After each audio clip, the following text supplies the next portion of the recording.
aqui agora na presença ilustre do craque Everson. Everson, não teria um lugar melhor para fazer essa entrevista com ele, senão aqui no Morro da Nova Sintra, o lugar onde ele foi criado, e ele vai contar mais essa história. Everson, satisfação estar aqui, que você possa falar aí um pouco sobre a sua história, como iniciou, como você entrou no esporte, no futebol. Conta pra gente um pouquinho sobre isso aí. Bem, sou nascido, como você já disse, nascido e criado aqui nesse morrão maravilhoso. Eu amo isso daqui de paixão.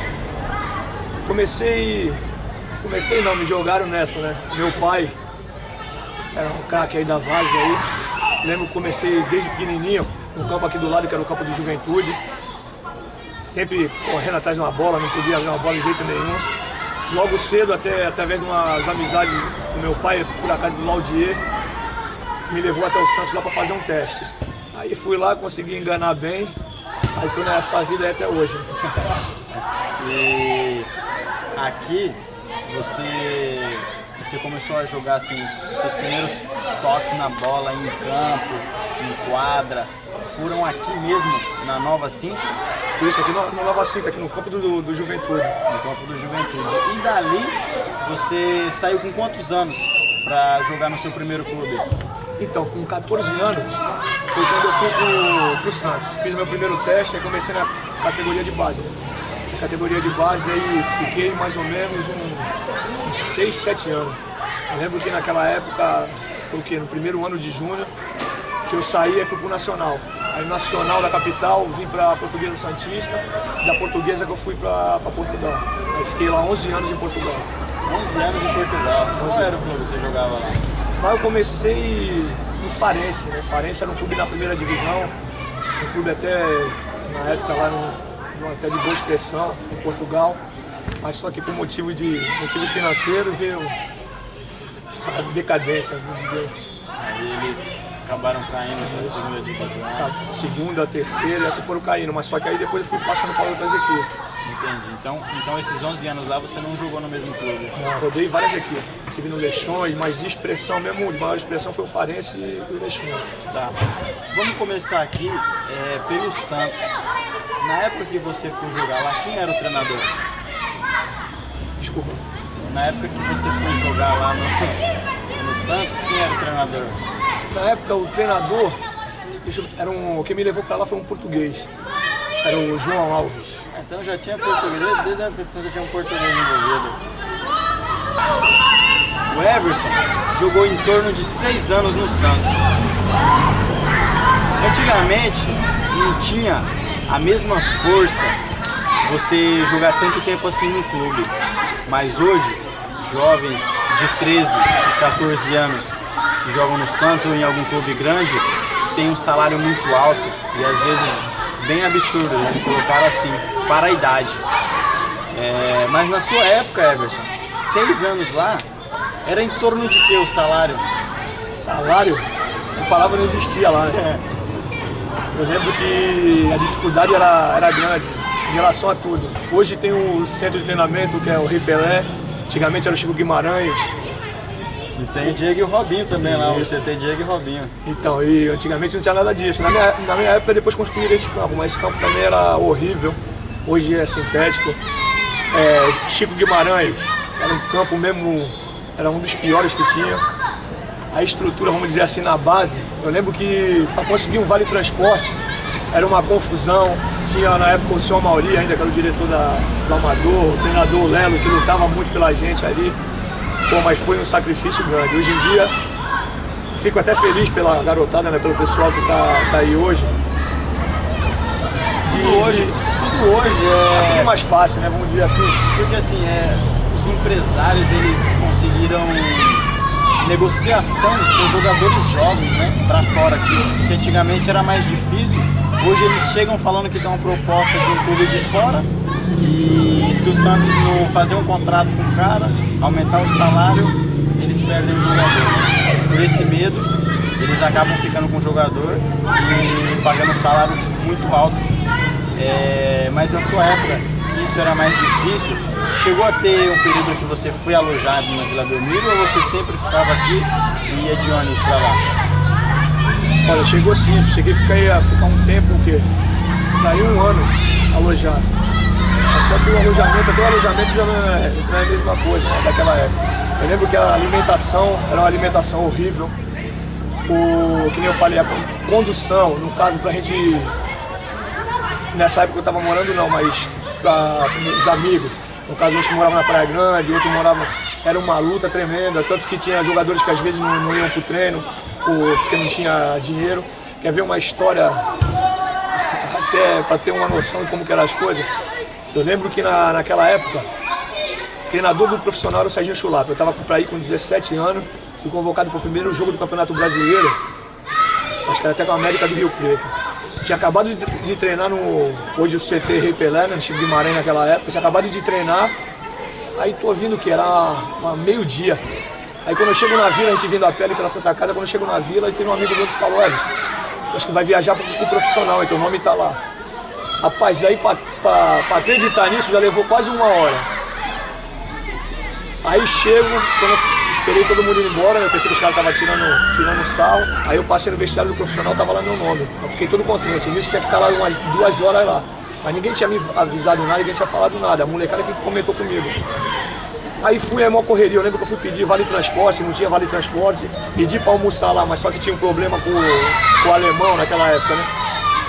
O restaurante do alemão, acho que o Santos não tinha pago, qualquer confusão assim. O diretor, você fala? Isso, diretor. Não tinha pago. Aí não pude almoçar lá. Resumindo, tive que pegar a bicicleta, subir o morro, tomar banho, me trocar. Cheguei 5 minutos atrasado, o ônibus foi embora. Aí saiu, no outro dia saiu a matéria, Baleia 2 viaja e deixa jogador a ver navio. Rapaz, Serginho Chulapa nervoso comigo, nunca mais joguei. E sem contar, quer ver uma das dificuldades também que tinham, hoje jogador com 16, com 15 anos está jogando no profissional. Naquela época tinha uma lei que não podia, até poderia jogar, mas só que profissionalizar só depois dos 21 anos. Era diferente. Aí hoje tá tudo mais fácil, né? Mas aí do Santos você foi pra qual time? Do Santos eu tive no Nacional da capital. Aí mas também foi o último ano de júnior, onde disputei uma Taça São Paulo. Nessa época, cheguei a morar, quer ver? Com Deco, 3 anos, Deco, Paulo César, que foi campeão, acho que brasileiro pelo Santos. Desce pro Ricardinho, que é um meia também que eu acho que até hoje está jogando, também jogou no São Paulo, Botafogo, tinha muitas feras lá. Ricardinho também do futsal, que teve aí com o Falcão agora há pouco tempo. No Nacional. Isso, no Nacional. E aí do Nacional você foi para qual time? Nacional eu voltei para Portuguesa Santista, da Santista eu fui para Portugal. Aí foi quando você ficou lá 11 anos em Portugal. 11 anos. Aí e lá em Portugal foi onde você conheceu Jesus. Precisei rodar isso tudo para conhecer Jesus em Portugal. Como as coisas são, né, cara? E como foi assim que você teve a sua primeira experiência com Deus? Vou te contar, ó. Começou, foi através do menino, quando eu estava no clube chamado Ribeirão, no Carioca. Pô, eu tava naquela vida louca do caramba, uma doideira total, mas só que me chamava a atenção esse rapaz. Porque enquanto eu ia na época pra noitada, pra balada, ele tava sempre na dele, sempre de canto, sossegado, e sempre falando de Jesus pra mim, isso, aquilo, me convidava pra ir na igreja. Aí eu falo, não, um dia eu vou contigo, tal. E sempre vendo aquele testemunho dele, aquilo ali foi me despertando uma certa curiosidade. Mas só que eu lembro que ele me convidou uma vez, eu estava meio triste com a situação, não estava jogando, machucado, isso, aquilo. E ele me convidou, ele era da Universal, ele me convidou para ir na Universal. Aí fui lá, foi a primeira vez que eu tive esse contato realmente com a palavra, com Jesus. Mas engraçado que uma das coisas que me chamou a atenção, que eu não aceitava de jeito nenhum, foi aquela situação do dízimo, né? Rapaz, para aceitar isso daí, aí foi uma sacanagem do caramba, que eu vi ele sempre colocando aquele dinheirinho, tá louco, rapaz, esse negócio aí não me pega não, essa onda de dar dinheiro, não. Rapaz, depois que eu entendi isso daí, graças a Deus minha vida mudou pra dizer que por completo Deus tem abençoado e muito. Até porque, assim, Deus é dono do ouro e da prata, né? Então, ele não quer nosso dinheiro. Infelizmente, nós vemos pastores famosos que priorizam o dinheiro, né? Que eles acham que se a pessoa não dá dinheiro, é até uma pessoa maldita, uma pessoa que vai para o inferno. E não cansam de falar sobre isso, eles endeusam. Muitos pastores, como de diversas religiões, eles acabam não falando acerca da verdade, que é a salvação de Cristo Jesus. É o que nós queremos passar para vocês. Na verdade, eu também tinha muito preconceito sobre a igreja evangélica, assim como você, porque eu via coisas que jamais entrariam na minha cabeça, que é ficar pedindo dinheiro. E isso acabava afastando.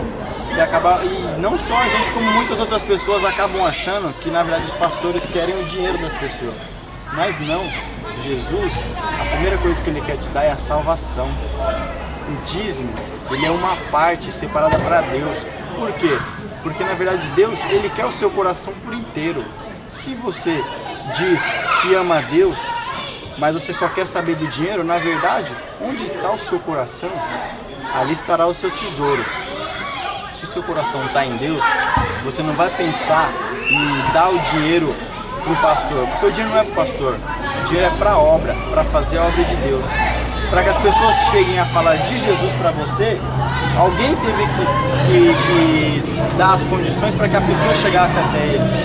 Então, na verdade, é para fazer a obra de Deus, é para o Senhor o dízimo. E isso é legal, cara, isso é legal porque é uma coisa que tem que ser quebrada, entendeu? Que não é pelo dinheiro. Isso me afastava muito. E quando eu vi realmente o que Jesus queria, Jesus se importa com o nosso coração e não com o nosso dinheiro. E Ele cuida de nós de todas as formas. Aconteceu contigo. E aí a gente vê que quando a gente abre o coração de verdade, Deus abençoa, cara. Deus derrama as chuvas de bênção sobre as nossas vidas. E foi como você disse. E aí, você lá, depois que começou a ir, que você entendeu isso, o que mudou? Olha, eu vou ser sincero, no começo mudou muito, mas no início ainda teve aquela provaçãozinha, passei pelo vale ali, mas depois Deus veio abençoando de tal forma, tanto que eu já estava uns 7 anos sem vir no Brasil, dificuldade lá, porque começou... 7 anos direto lá? 7 anos direto. Dentro desse período tive 8 meses na China, tive um tempo também na Tunísia, deu uma rodada boa. Aí, mas há 7 anos que eu não voltava pro Brasil, pô, era uma vontade que eu tinha imensa de voltar. Aí acabei por Deus abençoado, aí voltei pro Brasil. Eu não tava nem esperando mais jogar bola, porque vou te falar que lá eu tava passando uma dificuldade tremenda. Aí, pô, apareceu, Deus abençoou aí, colocou uma equipe lá no Irã, fui pra lá, me abençoou financeiramente, consegui voltar, trazer minhas coisas tudo de Portugal pra cá. Ainda joguei o último ano agora no Jabaquara, e de lá pra cá montando esse projeto aí, só abençoando. É bênção, cara.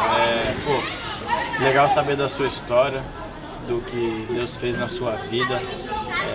Foi pro Irã, né, cara? Pro Irã. Cara, o que eu desejo é que Deus continue te abençoando sobre o projeto que agora você vai falar, que é o projeto que você se envolveu, não só por seu esporte, mas por levar a palavra à criançada. Então, vamos entrar agora nesse assunto. Você veja agora alguns lances do Everson em Portugal aí, alguns lances em destaque dele. Que Deus continue falando contigo. Um abraço, fiquem na paz aí, eu que agradeço.